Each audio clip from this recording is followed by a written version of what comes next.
ये सर्वप्रथम तो मैं ब्रह्मौर देवभूमि को और इसके सब लोगों को प्रणाम करता हूँ कि उन्होंने हम पर विश्वास जताया और हमें चुनाव जितवाकर विधानसभा का सदस्य बनवाया।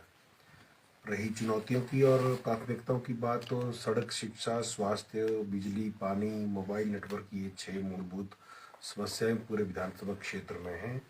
और जिसका चरणबद्ध तरीके से हम प्रतिदिन, जब से भी हम यहाँ आए हैं, हम जनता से मिल रहे हैं, लोगों से समस्याओं का आकलन कर रहे हैं। उसके बाद हम सब अधिकारियों से भी मिलेंगे और उनको लोगों की समस्याओं को वहाँ तक पहुँचाएंगे और उनका समाधान करवाने का प्रयास करेंगे।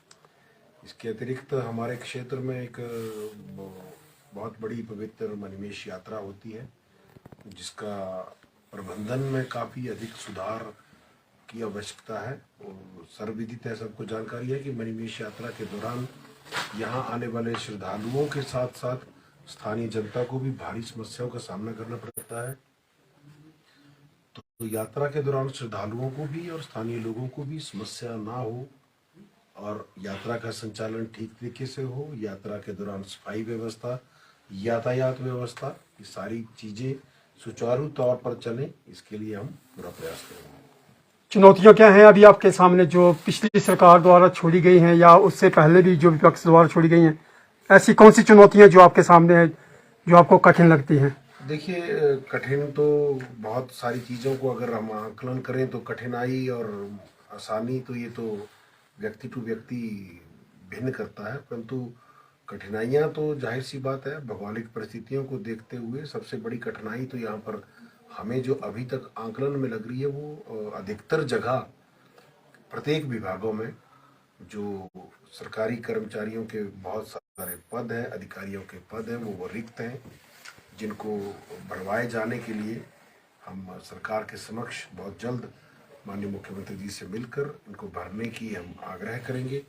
क्योंकि सरकार के द्वारा चलाया जा रहा कोई भी कार्यक्रम जनता का काम तब तक नहीं कर सकता जब तक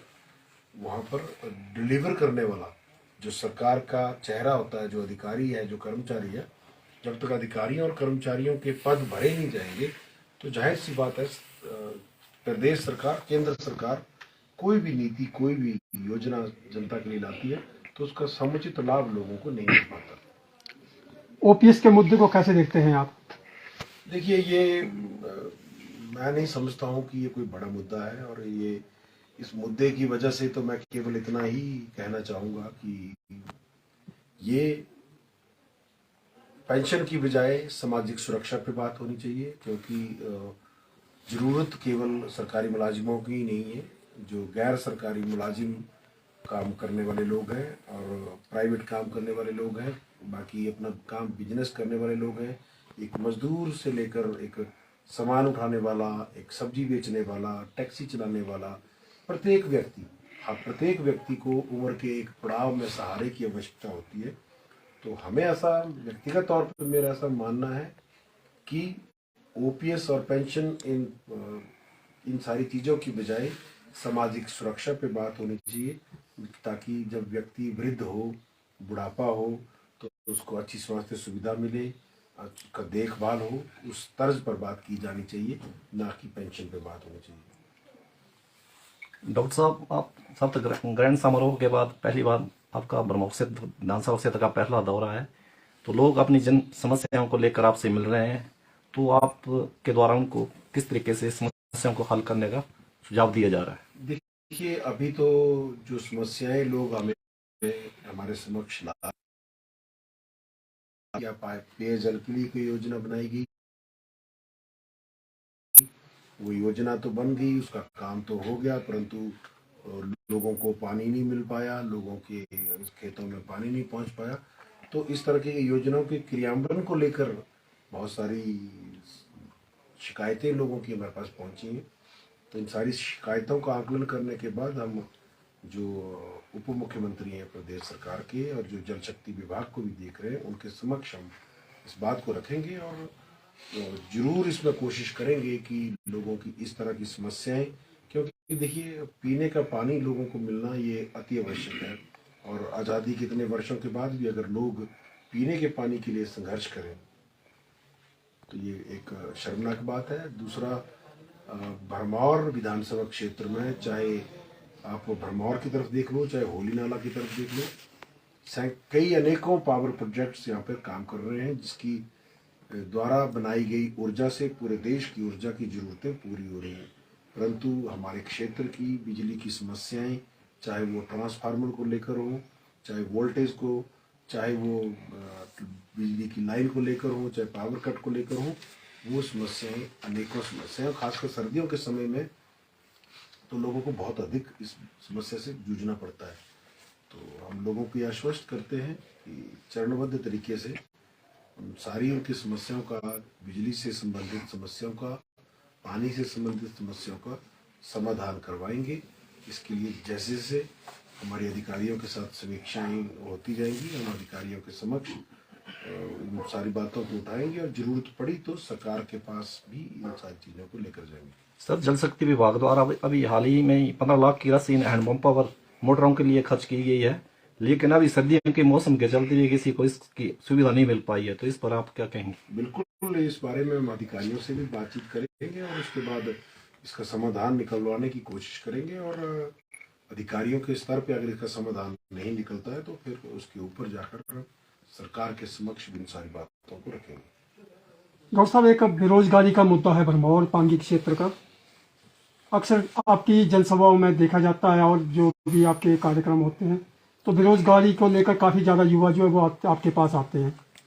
तो इस समस्या को कैसे सुलझाएंगे आप?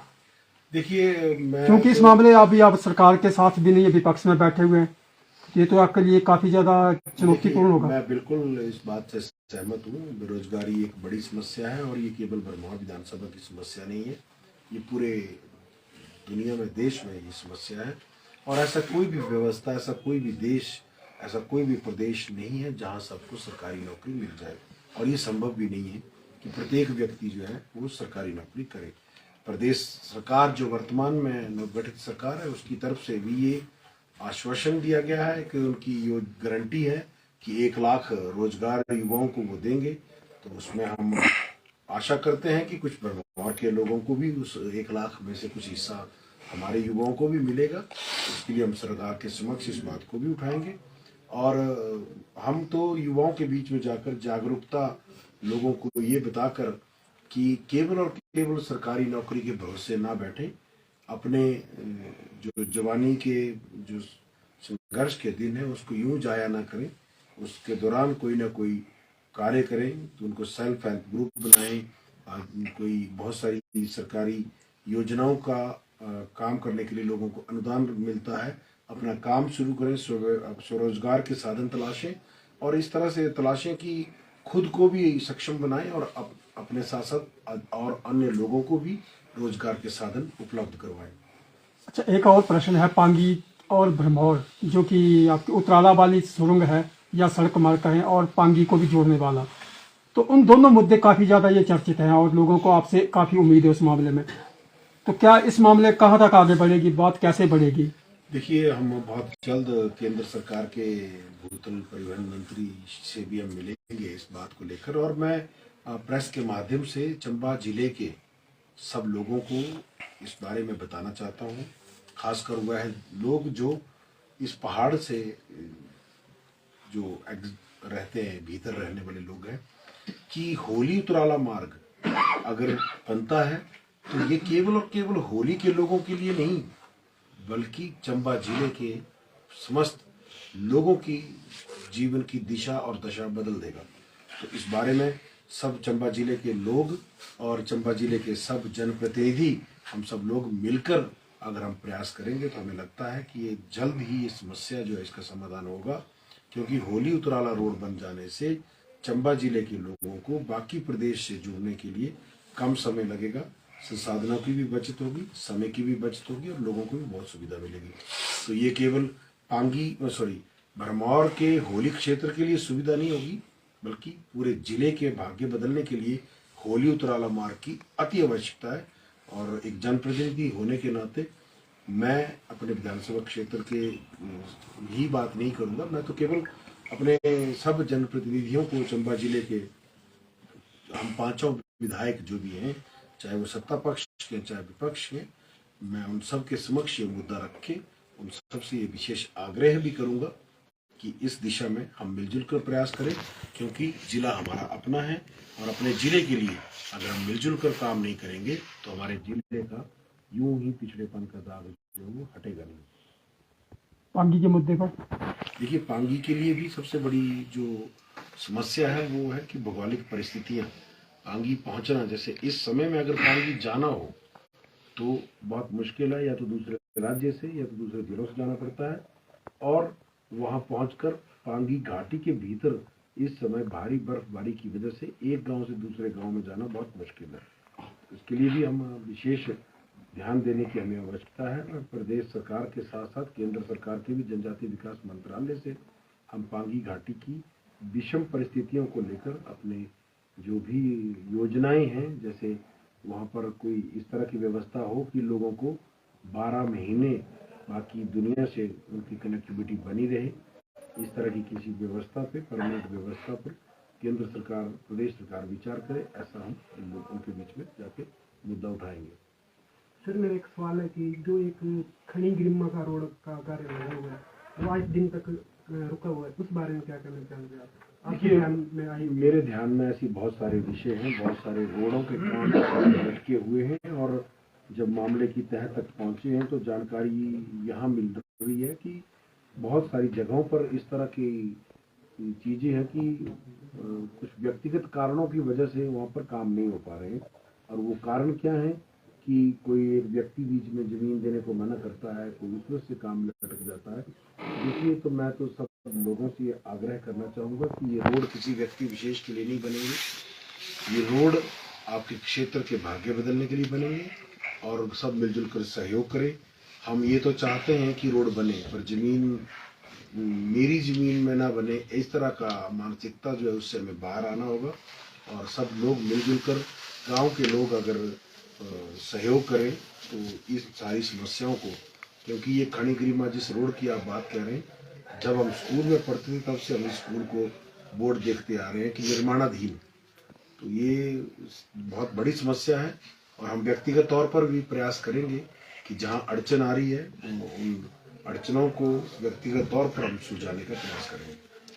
सर, इसके अतिरिक्त एक क्वेश्चन है कि निर्वाचन क्षेत्र ब्रह्मौर में जो कर्मचारियों की काफ़ी जो है स्टाफ की कमी है, उसमें अधिकारी हो चाहे कर्मचारी हो, तो इसको लेकर एक ट्राइबल क्षेत्र होने के वजह से जो लोग हैं यहाँ आने से पहले अपनी जो है कोर्ट के थ्रू ऑर्डर जो है कर लेते हैं, तो आपका किस तरह का विजन होगा, किस तरह के अधिकारी और कर्मचारी यहाँ लाए जाएंगे? देखिए, मैं तो आपके माध्यम से भी और सरकार के पास जाकर भी ये बात कहने जा रहा हूँ कि जो भी दुर्गम क्षेत्र है, चाहे वो पांगी है, भरमौर है, किन्नौर है, लाहौल स्पीति है, जो भी इस तरह के दुर्गम क्षेत्र है, अक्सर ये देखा गया है कि किसी भी कर्मचारी अधिकारी को उसकी शिकायत होने पर ऐसे ट्राइबल क्षेत्र में भेज दिया जाता है। तो ऐसा नहीं, मैं तो सरकार से भी विशेष आग्रह करूंगा कि दुर्गम क्षेत्र में रहने वाले लोगों के साथ ये होने वाला अन्याय है, क्योंकि एक तो वैसे ही वो भौगोलिक परिस्थितियों की कठिनाइयों से जूझ रहे हैं, उसके बाद फिर अधिकारी कर्मचारियों की कमियों से उनके सारी सरकारी व्यवस्था की कमी आ रही है। तो मेरा ये सरकार से विशेष आग्रह रहेगा कि ऐसे ऐसे दुर्गम क्षेत्र, चाहे वो भरमौर है, पांगी है, लाहौल स्पीति है, किन्नौर है, दुर्गम क्षेत्रों में ईमानदार और निष्ठावान कर्मचारी अगर यहाँ पर लगाए जाएं, जो लोगों के हित में काम करें, तो सरकार की भी अच्छाई होगी और जनता का भी भला होगा। अभी सर, पीछे आपने सिविल अस्पताल का दौरा किया, तो सर क्या किस तरह की जो खामियां या किस समस्याएं वहाँ पर देखने को मिली? देखिए, एज ए डॉक्टर तो मुझे बहुत सारी चीज़ें वहाँ पर देखने को मिली हैं, परंतु मैं एक स्पष्ट तौर पर एक बात कहना चाहूँगा कि कुछ वर्ष पहले अस्पताल को स्तरोन्नत कर इसके बिस्तरों की संख्या को बढ़ाया गया और एक अलग प्री फैब्रिकेटेड हॉस्पिटल 20 बिस्तरीय यहाँ पर बनाया गया। और बड़ी अचंभा करने वाली बात है, हैरानी की बात है कि उस जगह उस अस्पताल की बिल्डिंग पर दफ्तर बना दिए गए और आज तक एक भी मरीज शायद वहाँ पर नहीं रखा गया। तो हम कल अस्पताल के प्रशासन के अधिकारियों को भी हमने कहा है कि इस बारे में हमें ये सूचित करें, हमें ये कागज प्रोवाइड करें कि किसके आदेश पर इस तरह का बदलाव किया गया था। और अगर कोई ठोस कारण या जो कॉम्पिटेंट अथॉरिटी है उससे इजाज़त लिए बिना इस तरह का काम किया है तो ये अपराध है, और इसकी जो भी छानबीन के बाद जो भी इसके लिए दोषी पाया जाएगा और कार्रवाई की हम अनुशंसा करेंगे। सर, आगामी मणिमहेश यात्रा को लेकर प्रशासन उसी समय जागता है जब कि मणिमहेश यात्रा नजदीक आ जाती है। पिछले वर्ष भी पंगाला वैली पुल को लेकर मणिमहेश यात्रा काफी चर्चा में रही, तो इस बार आप प्रशासन की आपकी तरफ से क्या मुख्य प्रबंध किए जाएंगे? चिंता की बात नहीं है, प्रशासन को जगाना हमारा काम है। हम प्रशासन को समय रहते जगाएंगे और सारे, मैंने जैसे पहले भी कहा है कि मणिमहेश यात्रा के दौरान सफाई व्यवस्था, यातायात व्यवस्था, इस तरह की समस्याएं जो लोगों को आती हैं उसका समाधान हो। एक छोटा सा मैं आपके समक्ष एक विषय रखना चाहूँगा। देखिए, मणिमहेश यात्रा एक बार नहीं होगी। ये पूरे भरमौर के लोग जानते हैं कि मणिमहेश यात्रा प्रतिवर्ष होती है और हर बार होनी है, ये सबको विदित है। तो इस यात्रा के जो भी प्रबंध किए जाते हैं वो मेरा ऐसा मानना है कि वो अस्थायी न होकर स्थायी प्रबंध होने चाहिए। चाहे जैसे टॉयलेट ही है तो मोबाइल टॉयलेट्स के ढेर जगह जगह लगा दिए जाते हैं। आज भी आप हड़सर जाएं तो वहाँ मोबाइल टॉयलेट के ढेर लगे हैं जो किसी समय में खरीद लिए गए और वो जहाँ वांछित स्थान थे वहाँ पर लगाए नहीं गए। तो इस तरह के जो प्रबंध, जो इंतजाम किए जाते हैं उसके ठोस इंतजाम किए जाएं, स्थायी प्रबंध किए जाएं, क्योंकि यात्रा तो प्रतिवर्ष होनी है, तो प्रतिवर्ष लोगों ने आना है। तो और जो अधिकृत यात्रा सरकार के द्वारा वो जन्माष्टमी से राधाष्टमी तक जो होती है, जैसा पिछले कुछ वर्षों से देखा गया कि यात्रियों के आने का सिलसिला जो है वो मई के महीने से ही लगभग शुरू हो जाता है। तो मई के महीने से ही भरमौर के व्यवस्था पर यात्रियों का दबाव और इसका बढ़ने लग पड़ता है। तो समय रहते प्रशासन इस पर काम करे और जो भी व्यवस्थाएं मणिमहेश यात्रा के लिए आवश्यक हैं, चाहे वो टॉयलेट की व्यवस्था है, पीने के पानी की व्यवस्था है, सफाई की व्यवस्था है, यातायात की व्यवस्था है, इसके मूलभूत और स्थायी प्रबंध किए जाएं तो ज़्यादा बेहतर रहेगा। एक टैक्सी स्टैंड की बहुत बड़ी समस्या आती है उस टाइम, इतनी ट्रैफिक लोड होता है। देखिए, अभी हम पीडब्ल्यूडी के अधिकारियों से और प्रशासनिक अधिकारियों से भी मिलने जा रहे हैं और उसके बाद हम इस पर कोई ठोस योजना बनाएंगे। हमारी कोशिश रहेगी कि मणिमहेश यात्रा के दौरान भरमौर में जो ट्रैफिक जाम की स्थिति उत्पन्न होती है, जिससे श्रद्धालुओं के साथ साथ स्थानीय लोगों को भी बड़ी समस्या से गुजरना पड़ता है, तो उसका कोई अल्टरनेटिव बाईपास रोड, ताकि जो मेन 84 मंदिर और ये भरमौर का जो मेन एरिया है, इस एरिया में कम से कम दबाव ट्रैफिक का पड़े और ट्रैफिक को बाईपास रूट से जो है वो डाइवर्ट करके, और टैक्सी स्टैंड जैसे आपने कहा, इसके लिए अलग अलग छोटे छोटे स्थान चिन्हित किए जाएं। देखिए, भौगोलिक परिस्थितियां ऐसी हैं कि यहाँ पर स्थान का अभाव है और रातों रात या पहाड़ों को काट के मैदान नहीं बनाए जा सकते। तो जहाँ जहाँ भी चिन्हित एरिया हैं, हम तो इसमें स्थानीय लोगों से भी सहयोग मांगते हैं कि जिन जिन लोगों की भी स्थानीय लोगों की ज़मीनें सड़क के साथ हैं, वो भी अपने ज़मीनों को उस दौरान पार्किंग के लिए अगर प्रशासन के साथ टाई अप करके मुहैया करवाते हैं तो उनकी भी उस दौरान आय होगी और लोगों को भी सुविधा मिलेगी। तो सब लोगों से भी हमारा आग्रह रहेगा, क्योंकि मणिमहेश यात्रा केवल विधायक की या भरमौर प्रशासन की ही जिम्मेवारी नहीं है। मणिमहेश यात्रा अच्छे से चले, सुचारू रूप से चले, इसके लिए हम सब भरमौर वासियों को मिलजुल कर काम करना होगा, क्योंकि ये हमारे भरमौर की सूरत को प्रदर्शित करने वाली यात्रा है। पूरे प्रदेश में, पूरे देश में, पूरे अंतर्राष्ट्रीय स्तर पर भरमौर की व्यवस्था का आकलन उस दौरान होता है। तो हमारे भरमौर का नाम उज्जवल करने में हम सब लोग मिलकर सहयोग करें, भरमौर की व्यवस्था को सुधारने में हम सब लोग मिलकर सहयोग करें, तो हमें लगता है कि हम इस अपने लक्ष्य में जरूर सफल होंगे। सर, केंद्र सरकार द्वारा एक हमारे भरमौर में एकलव्य स्कूल का वो काम होना वो नहीं हो रहा है, क्या वजह होगी सर? कब? देखिए, उसका काम शुरू है, जहाँ तक हमारी सूचना है। उसके लिए रोड की वो औपचारिकताएं और जगह को चिन्हित करने की औपचारिकताएं वो पूरी कर ली गई हैं।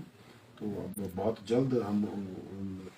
एकलव्य स्कूल के अधिकारियों से भी और पीडब्ल्यूडी के अधिकारियों से भी इस बारे में सारी जानकारी प्राप्त करेंगे और जो भी अड़चन उस रास्ते में आ रही है उसको दूर करके उसका काम जल्दी से जल्दी शुरू करवाएंगे। सर आपकी विधायक निधि में दो प्रमुख क्या होगी? देखिए, हमने पीडब्ल्यूडी के अधिकारियों को बुलाया है और जो विधायक के प्राथमिकता की हमारी बैठक है, ये उसमें हम ये तय करेंगे कि क्या क्या प्राथमिकता के आधार पर हमने काम करने हैं। हमारे पास बहुत सारी रिक्वायरमेंट लोगों की ओर से आ रही है कि हमारे ये रोड की कमी है, हमारे यहाँ पीने के पानी की समस्या है, हमारे यहाँ ये समस्या है। तो उन सारी समस्याओं को देखते हुए तो हमारा केवल इतना कर मैं आपको बताना चाहूँगा कि अधिक से अधिक लोगों को लाभ मिले, ऐसा काम हम लोग करने जा रहे हैं। और जैसे पीने के पानी की शॉर्टेज है, रोड की कमी है, तो वो सारी चीज़ें हम आंकलन करने के बाद, अधिकारियों के साथ बैठक करने के बाद, जो भी विधायक प्राथमिकता की बैठक में निर्णय होगा उसमें हम 2 रोड और 2 सिंचाई की योजनाओं लगभग इस तरह का पूरा काम करेंगे। डॉक्टर साहब, होली के जड़ोता गांव का भूस्खलन का जो मुद्दा है वो बहुत ज़्यादा चर्चा में है, उस बारे में क्या है? देखिए, हम वहाँ पे 2-3 बार वहाँ दौरा करके आए हैं। हमने वहाँ के अधिकारियों से भी और जिला के अधिकारियों से भी इस बारे में, ब्रह्मौर के प्रशासनिक अधिकारियों से भी चर्चा की और उन्हें कहा है कि इसका भू सर्वेक्षण जल्दी, भू वैज्ञानिक सर्वेक्षण करवाया जाए और इस बारे में भू वैज्ञानिक सर्वेक्षण की रिपोर्ट आने के बाद ही आगामी निर्णय लिया जाएगा कि इन लोगों को यहाँ से विस्थापित करना है या नहीं करना है। और मैं केवल इतना कहूँगा कि ये प्रोजेक्ट्स, पावर प्रोजेक्ट्स भरमौर के लोगों की जान की और भरमौर की ज़मीन की नुकसान की कीमत पर पावर प्रोजेक्ट्स यहाँ पर चलें, ऐसा कदापि हम होने नहीं देंगे।